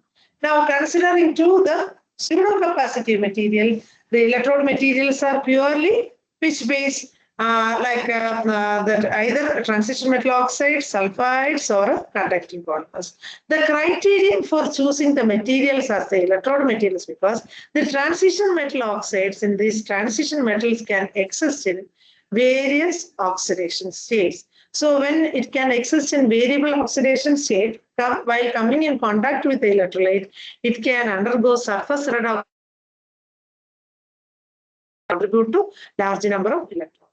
Among this, all the different type of transition metal oxide, the most useful supercapacitor electrode material is ruthenium oxide, because ruthenium can exist in various oxidation state. And another thing is that it is the conducting transition. This is the one and only conducting transition metal oxide. But the problem with the ruthenium oxide is that it is very, very expensive. So we have to look for the low-cost alternatives of ruthenium. Then we have to explore titanium, vanadium, chromium, manganese, iron, cobalt, nickel, copper, etc. Like zinc, tin, anything can be used as a supercapacitor electrodes, their oxides. And among these different type of examined oxides, manganese dioxide is found to be an excellent alternate because it is very low cost one, and the manganese can exist in variable oxidation states and contribute to the supercapacitor performance. Okay, so now coming to the supercapacitor, so this is the basics about supercapacitor. Now before going to the other slide, let's see how we can test the performance of the supercapacitor thing. Usually, performance testing can be done in two different ways.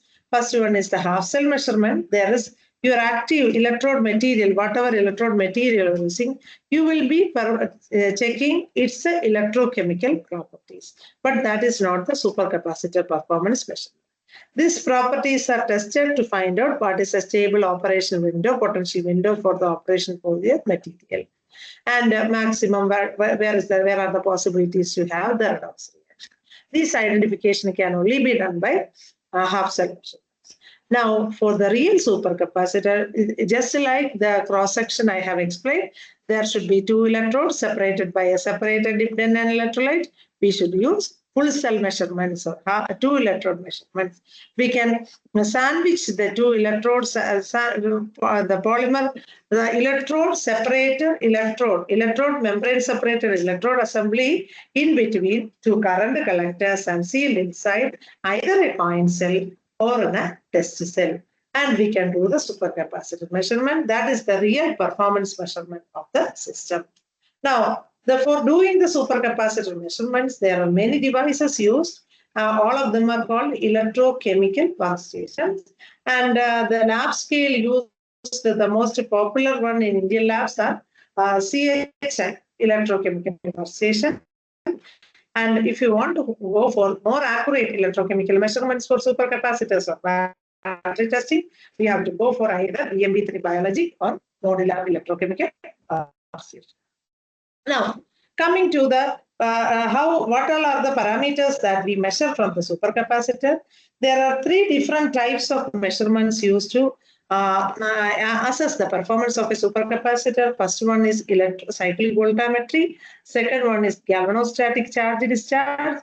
And the third one is impedance spectroscopy. Cyclic voltammetry means at a different scan rate, we used to measure the current voltage characteristics. We should get like this, if it is a perfectly rectangular block, it is an ideal supercapacitor behavior. For purely carbon-based sample, we will get a rectangular box. These are the first figure shows a quasi-rectangular box. And that is, there's as well as pseudo behavior, that kind of a sample. Now, the area enclosed by this CV curve gives the total charge stored in the capacitor at particular scale. Now, coming to the next measurement, the most important measurement is the galvanostatic charge discharge measurement. That also usually conducted at 1 ampere per gram of your material. That is the voltage curve type, voltage time curve. And from that is the 0 to positive one shows the charging, and then the positive to back to 0 shows the discharging. And from the slope of the discharge curve, we can easily calculate the specific capacitance. Specific capacitance means the capacitance per unit mass of the material that can be calculated from this galvanostatic discharge curve using the formula 2 by m into I by d delta V by delta t, where delta V by delta t is the slope of the discharge curve and I is the discharge current. Now, the third one is impedance spectroscopy. This measurement is done to identify the possible, to explain the possible reactions that are happening at the electrode-electrolyte interface. You can see that this is you always while plotting this one, it should be orthonormality should be maintained for next plot or impedance plot. That is x-axis and y-axis should be of the same scale. And from then only we can tell about the property of your supercapacitor material. You can see that there is a semicircular arc followed by a straight line making almost 45 degrees with the x-axis. The semicircular arc gives the value of the charge. The inset also shows the enlarged view. The x-intercept of the semicircular arc gives the solution resistance of your electrolyte. And the radius or diameter of the semicircular arc gives the charge transfer resistance. You don't have to know about those things. You can, if you want to know further, you can just refer to some of my published papers. And this the straight line is known as, this is corresponding to the Warburg diffusion. That is due to the mass transfer between electrode and electrode. So these are the main characteristics what we used to measure. Now let's see what is the research going in the area of supercapacitors. The research in the area of supercapacitors is focused on improving energy density of a supercapacitor device without any compromise in its power density. So you know about capacitance C equals epsilon A by D. Here we have done seen specific capacitor in another way expression we have seen. Now energy density of a capacitor is equal to half CV square. C is the capacitance, V is the potential. Capacitance is the property which is related to the nature of the electrode material. An ideal electrode material should have high surface area, good conductivity. Good conductivity means good electrical conductivity. Sometimes semiconductor material can also be used as the electrode material. In those cases, with certain properties. In those cases, we used to mix with a conducting binder and we used to use it. Then good electrolyte accessibility. Good electrolyte accessibility means the specific surface area, high specific surface area with good electrolyte accessibility. Because wherever this electrolyte can access, all those places, EDLCs will be, electrode-electrolyte interface will be formed and the charge separation will take place. That's why. So maximum area, maximum capacitance. Then there should be low-cost production technologies. That is, we should reduce the production cost. We should try to use the cheaper materials from the nature as the electrode. So MnO2 is a very cheap material available. Then carbon is also very cheap. Now, the other parameter V. This is property of the electrode.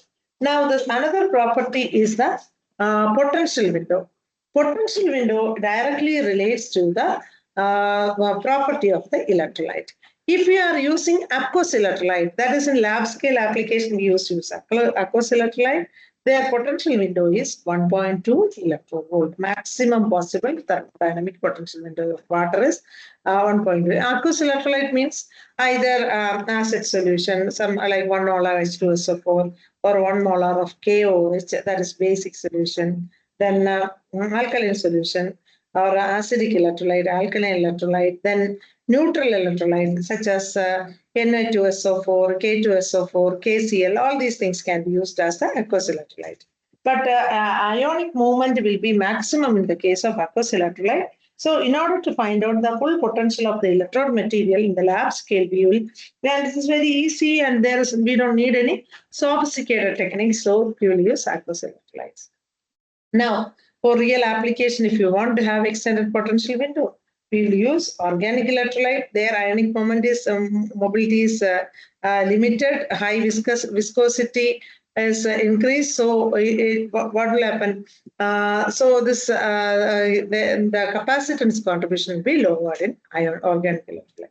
It will be further decreased in ionic electrolyte, but we will be getting the advantage of maximum potential window of 2 to 6 volt.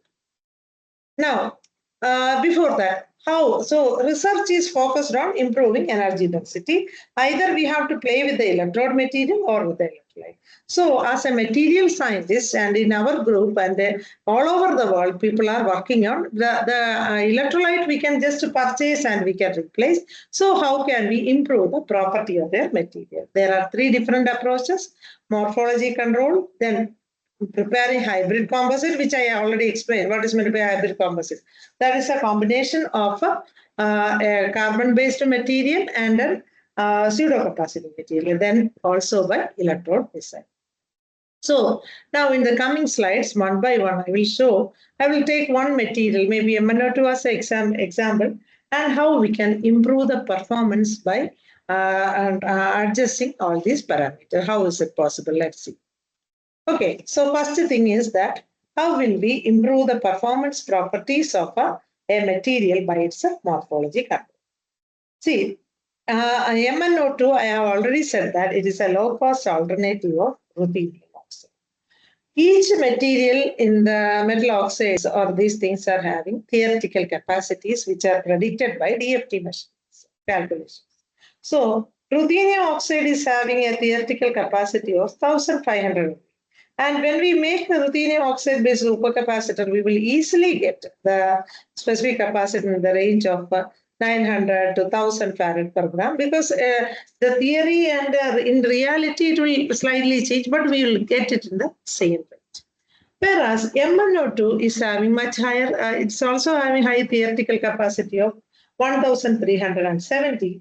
But in lab scale, when we make the real MnO2 and do it, we will be getting only 100 or less than 100. So in that thing, whether we can first, we will try how to modify the morphology of the MnO2 structure and how to improve the specific, it's a specific capacitor. So in this particular study, we have studied MnO2. We prepared MnO2 by hydrothermal synthesis. We have used the same precursors for the synthesis of MnO2. And what we have done is that we have just changed the reaction time. Okay, growth temperature was the same. Growth and ingredients, chemicals were the same, but we've just changed the reaction time. So, and we kept some nearly 24 autoclaves in which we have put the chemicals, and we have increased set the oven temperature to the particular one, I think 120 degree or 180 degree. And then what we have done, after each half an hour, we took out one of these reaction vessel and kept outside and allowed to cool to room temperature. Once it was cooled to the room temperature, the powder sample formed were collected and their morphology, crystal structure, everything will be analyzed. See, this shows the morphology evolution in MnO2. See, I am showing some of the representative data. After 1 hour growth, we could see that beautiful flowers of MnO2 is formed. And then when time increased to 1.5 hours, we found the thickening of layers of MnO2 flower. Then when it is 2 hours, that flakes were converted into thick rods, thick walls. Then at 4 hours means it completely replaced by nano rod type thing, then nano needles type thing. In 12-hour thing, we can see that these are some nano tube type things that are also there. And we have analyzed the T image also. So here I am showing the first grown and 12-hour grown. The first hour grown is just like a rose flower petal. It is a thin flake, polycrystalline MnO2 nanosheet. Same thing, but a single crystalline MnO2 nanotubes with the growth direction of 001 was formed after 12 hours. Okay, so if you look how it is forming, this is by Oswald ripening mechanism. That is, and here crystal structure of MnO2 was almost the same. All these things were alpha MnO2. Okay, first one was a delta MnO2. Initial 1 hour growth, it was delta MnO2. Delta MnO2 it converted into alpha MnO2. That is the different phases of MnO2. Just the time was only changing. How it is growing, this is by the technique called Oswald ripening. Then what we have done, we made supercapacitors out of it. How will you make supercapacitor? We will take the material, we will mix it with a binder, and MnO2 is a semiconducting material, it's not perfectly conducting. So we will add in the ratio 8:1:1, 8% of MnO2 will give, 80% MnO2, 10% of conducting carbon, and the carbon contribution we will subtract, then 10% of a binder use, and we will disperse it in a suitable solvent, make a slurry, then it's pot it in on some carbon cloth or stainless steel or some kind of current collector. Then we used to make it a cell by using either H2SO4 or in this study 1 molar KOH we have used. And we can see that the first hour, 1 hour grown MnO2 gave capacitance nearly 100 farad per gram, whereas specific capacitance unit is this much farad per gram. Okay, so and see from the largest area one is maximum charge storage. 1 hour grown is giving maximum charge storage, whereas 12 hour grown is even the minimum this one. How is it happening? Then we have understood that we examined the surface area of the material. We found that and the sample which was that is delta MnO2 which was grown at 1 hour, it gave the maximum PET surface area. So the same material, when we take a material, we have to grow it into the maximum surface area, the morphology with the maximum surface area, then it will be showing the best, it's a best capacity performance. If we are taking two different materials with identical morphologies, then what will happen? Suppose that I am making MnO2 nanoflake and one rose flower, and the another material, cobalt oxide nanoflake flower, which will give the maximum. Now the surface area is the same, but again, then their inherent theoretical capacity property will also play a role. MnO2 maximum possible one, 1370, whereas cobalt oxide above 3000. So definitely cobalt oxide will give a maximum. So whenever we are having a material, we should try to get the maximum surface area morphology for it to elucidate its maximum extract maximum performance out of it. So from MnO2 was our we are focusing on MnO2 in this today's study. So we are focusing only on MnO2. So MnO2, the best morphology is nanoflake type morphology with the flowers, nano thin sheets morphology, and it should be delta or delta MnO2. That is that form. Any form of MnO2 with a very thin flower-like morphology should give the best performance. Now second example. So that is how we will control morphology and get the best performance. Now the second approach is to make a hybrid composite of electrode material. That is, we have to make carbon as metal oxide or carbon conducting polymer composite. We will see one or two examples. Okay, so we have worked on several types of because now our group has been working on this area for more than nearly now 2 decades. I have been involved in this area of research from 2003, nanomaterials and supercapacitors specifically from 2009 onwards I am working. So we have examined almost all kind of these hybrid materials. So we have studied metal oxide carbon nanotubes, conducting polymer carbon nanocoils, metal oxide graphene, CNTs graphene, wrinkled graphene, then ternary composite, all those things. So I felt that one of the interesting we should make a composite, right? One EDLC nanocarbon material should be there, and transition pseudo capacity material should be there. So let's take the example of graphene.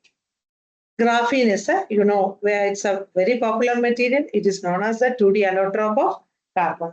It consists of a honeycomb lattice of sp3 hybridized carbon atoms arranged in a honeycomb lattice. And this is having excellent chemical stability, excellent in-plane conductivity, and graphene can be prepared different approaches, top-down approach and bottom-up approach. Top-down approach means by using Scotch tape techniques, we can exfoliate graphite and we can make a graphene. Another one is bottom-up approach, that is by chemical vapor deposition or epitaxial growth or organic synthesis. But the most popular method to synthesize graphene is from graphite. That is creation of colloidal suspension from graphite oxide. That is the most popular one, which is known as the modified Hammers method. Modified Hammers method. This after the 2010 Nobel Prize was awarded to Andre Geim and Vosselev. After that, graphene research has touched. It has skyrocketed like anything, and so many research are being carried out, and it is found that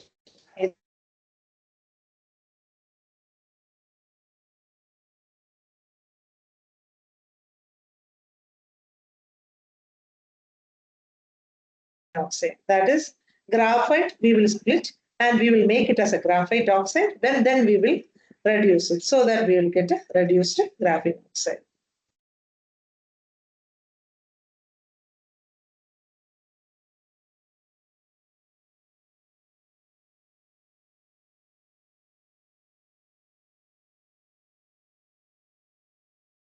I'm not getting any feedback. Madam?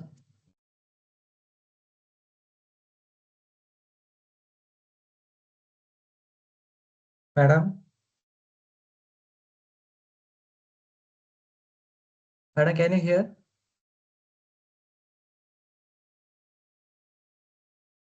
Jackie, madam?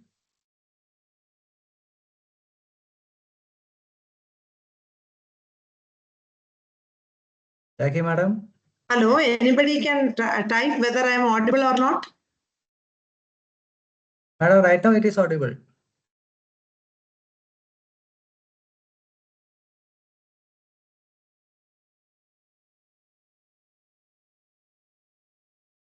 Jackie, madam?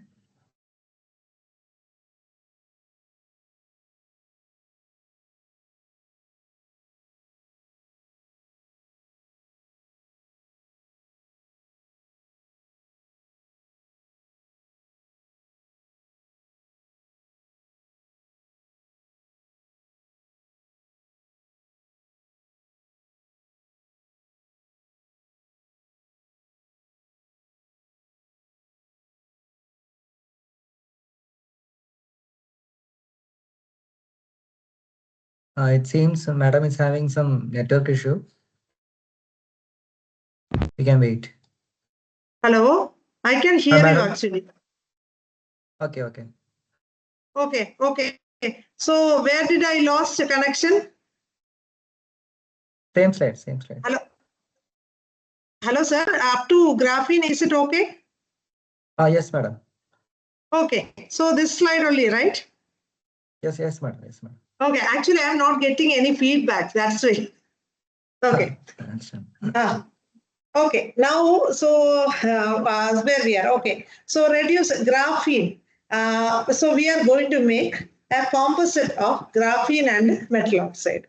So again, we will use MnO2, which we have prepared earlier, and graphene. That's composite what we will make. But graphene, even though we are telling that it is having a high theoretical surface area of about 1,000 meters square per gram. But in reality, it won't be like that. See, in the conventional way of electrode preparation, what we will do is that we'll take the material, mix it with a binder, make a slurry and pot it. So in that process of electrode preparation, what will happen is that there is on the surface of graphene, there is delocalized pi electrons are there. This delocalized pi electron tend to go irreversible agglomeration. So as a result of which, this graphene will become a chunk. And the surface area, electrolyte accessible surface area will reduce.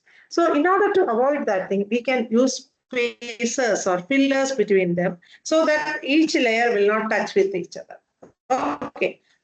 So metal oxide, out of which MnO2 we can use as the spacer. So in this particular work, we have used MnO2 as a spacer between graphene sheet. And from the table, I have summarized the result. That is, pure graphene, it was having a surface area of 108 meters per gram. Here we are using only 10% or 20% of MnO2.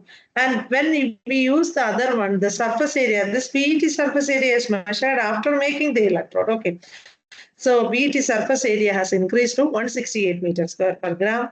And specific capacitance also, there has been an improvement. That it improved from 150 to 200 meters per gram. Now, we further went one more step. That is, instead of using MnO2 as such as the spacer between the graphene sheets, what we have done is that, CNT is also an excellent supercapacitor material. So we have loaded the surface of CNTs with the MnO2. Then MnO2 CNT as a supercapacitor spacers between graphene sheets we have used. So in that case, we could improve the surface area from 108 to 317. Then the specific capacitance also from 150 to 310 we could go. And by that thing, we should achieve one of the best reported performance for supercapacitors using graphene MnO2 CNTs. And this work is one of the top cited papers in Advanced Energy Material, which is a very high impact journal. Now, similar to graphene, there is another class of materials which are called MXenes. MXenes, this is the latest trend of material.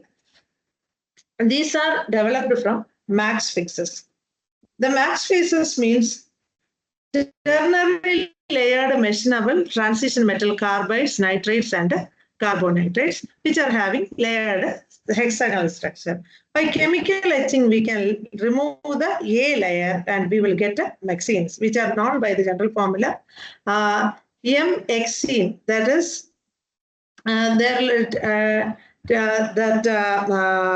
transition metal oxide will be there, then some carbon or carbon nitrate will be there. Okay, and the advantage of MXene is that these will be having surface termination like OH, H, fluorine, etc. By adjusting the surface termination, we can adjust the band gap. So MXene can also be used for electrochemical energy storage, its performance can also be improved by incorporation of MnO2 to several fold. We can do that. That also we have shown. So this is the MnO2 MXene composite preparation. And we could see that from 70 to 210, we could improve the performance of MXene MnO2 system. Now, coming to another set of hybrid composite, that is conducting polymer carbon nanotube or carbon nanocoil composite. So when we said that there are transition metal oxides, similarly conducting polymers are also there. Conducting polymers can also exist in various oxidation states. They will give very high value of specific capacitance. But the problem with the conducting polymer is that during charging and discharging, what will happen is that this conducting polymer will undergo swelling and then they will undergo breakage. So they will degrade very faster. So while decorating on the top of the carbon nanocoil, or carbon nanotube, we can obtain its stability. So these are the example for that thing, and the results told. The right-hand side result, if you look into that carbon nanocoil, that is pure EDLC supercapacitor. It retains nearly 100% of its specific capacitance even after 2000 cycle, whereas conducting polymer retains about 60% only. Conducting polymer, carbon nanocoil composite. But even without this carbon nanocoil, even before 500 cycle itself, the conducting polymer will degrade to 0. So the carbon nanocoil can be used as a backbone for conducting polymers. Now, coming to the third aspect, how we can improve the properties of a supercapacitor. The third one is electrode design. Sir, am I audible? Hello? Yes, ma'am. Yes, madam. Hear me? Yes, madam. Yes, madam. Ma'am, yes, ma'am. Okay, fine. Okay, in between I'm getting some sound, some other sound. That's why. Okay. So the third approach performance out of the electrode material is by innovative electrode design. Okay, innovative electrode design. Okay.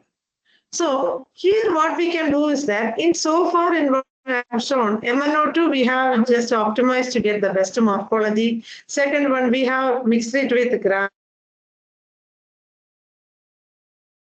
in hybrid composite. Now, but in all these things you have seen that in the first study, the MnO2 performance was only 100 farad per gram. Second study, we could go up to even with the composite 300 farad per gram. It is nowhere near to its theoretical capacitance, which is above 1000 farad per gram. Why is it happening? It is happening because of the conventional way of electrode preparation. That is in the slurry making, conducting binder, which is conducting powder and a binder. But sometimes the binders used as insulating binders, then PTFE powder or something like that. So again, agglomeration takes place, the property decreases. So in this one, we had obtained a different way. We thought of growing the metal oxide or your active material directly on the surface of your electrode material. So for that thing, well, this is a very interesting work. What we have done is that we have taken a kitchen sponge, the cleaning sponge, and a thin slice of the cleaning sponge we took, and we have made it conducting by deep coating. Then it is a carbon sponge we made. And on the surface of the carbon sponge, we have directly deposited MnO2 by electrochemical deposition, which was intact. But from the right-hand side, Scotch tape test also shows on this sponge, MnO2 coated, it is as such. Whereas in the bottom figure, the second figure, it is on stainless steel substrate, MnO2 coated, it is getting peeled off. So it is very stable and it is flexible, that kind of electrode we made. And this is the MnO2 structure. You can see that it is a flower type MnO2, which is similar to that thing. But here the structure is epsilon MnO2, not delta MnO2. Now then we have made the supercapacitor. These sponge pieces coated with MnO2 direct deposition. As such, we used as the electrode material. See, we would achieve the specific capacitance up to 1000 farad per gram and very high value of energy and power density. So this is an approach to improve, the third approach to improve the property of your capacity property of your electrode material. So first approach was to make best morphology. Second one was to make a hybrid composite. All these things combined together in the third one, electrode design.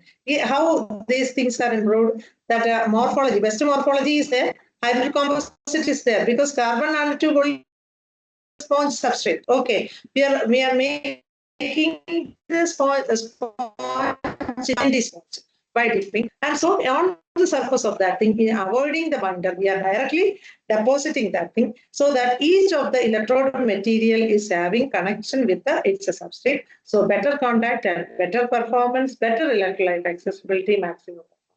Then a little bit expensive material, cobalt oxide, we tried the same approach. Here, instead of using carbon nanotube sponge, we use a carbon fiber paper and another one is graphite coated paper. So in the carbon fiber paper, it got deposited cobalt oxide nanowire. So it is possible for the other systems also.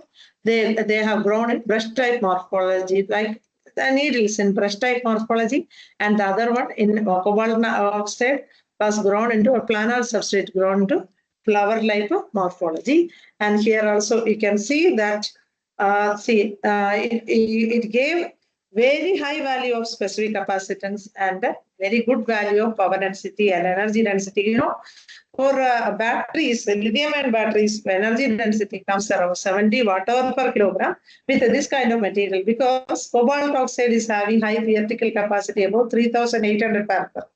That's why when you use this one, we could match with the energy density of that of a lithium-ion battery with the excellent power density ratings also. So that was a success. Then again, we tried with the carbon substrate, cobalt oxide, again ruthenium oxide. We further another type of morphology. Then we arrived. So in order to summarize the electrode material part, what I will say that by we are that I already explained the slide. We have to use either carbons or transition metal oxide, sulfides or conducting polymers, and material plays a crucial role. We need to have a morphology with a maximum electrolyte accessible surface area. Then the performance stability can be improved by making a hybrid composite, and also innovative electrode design will also help in improving, getting out the best performance of the material. Now coming to the next part or the final part of this one. So one aspect we have covered, that is morphology, that electrode material. Now we are coming to the electrolyte. Electrolyte, actually, we don't have to do anything. We have to replace aqueous with the other system. So aqueous systems, I already told, water-based system, NKOH, H2SO4, NaCl, KCl, NO2SO4, and everything. Okay. Here the limitation is 1.2. So within the aqueous system, how can we further improve the performance, the potential window? How can we have further improvement in the potential window? Available potential window 1.2 volt. Is there any way to that? There are two approaches. We can use either asymmetric configuration or by using redox active species. Redox active species means some kind of redox active systems we can add to the electrolyte. So it will give to additional Faraday reactions. For example, if the electrolyte solution of H2SO4, if you add some hydroquinone or anthraquinone, it will also contribute to the performance, so that we will get an improved performance. See, you can see from 300 farad per gram for a polyethylene graphene system, that is a conducting polymer carbon system, graphene coated system. Its natural specific capacitance in H2SO4 electrolyte is 300. While adding hydroquinone, we could improve it into like double it, like 250 to 550, like that could go. Now, another approach, so first one is using some redox active species in the electrolyte. The second one is to use asymmetric combination. Asymmetric combination means, see, all the carbon-based electrode like graphene or CNT or these things, these are stable in negative potential window of operation also. So that is, they can work in 0 to -1 also, very well they can work, or 0 to +1 also. So we will make, instead of using, in all these studies so I was explaining, we were using the same material as the positive and the negative. Here in this study, what will you use that? One material, that is activated carbon or some kind of carbon as the negative electrode, and your new material as the positive electrode. That is, the black curve is for the negative electrode, and the red curve is for red CV is for the positive electrode. And so that one material will act as negative only, and another one will act as the positive. So then when we make the mass of this positive and negative electrodes will are adjusted with the help of charge balancing principle, that you can find the details in my manuscript. Then once we make an asymmetric system, what we can do that we can push the potential window, because it is able to operate from -1 to 0 and 0 to this particular system 0 to 0.6. Once we're making without any degradation of the electrolyte, we can push the potential window to 1.6 volt.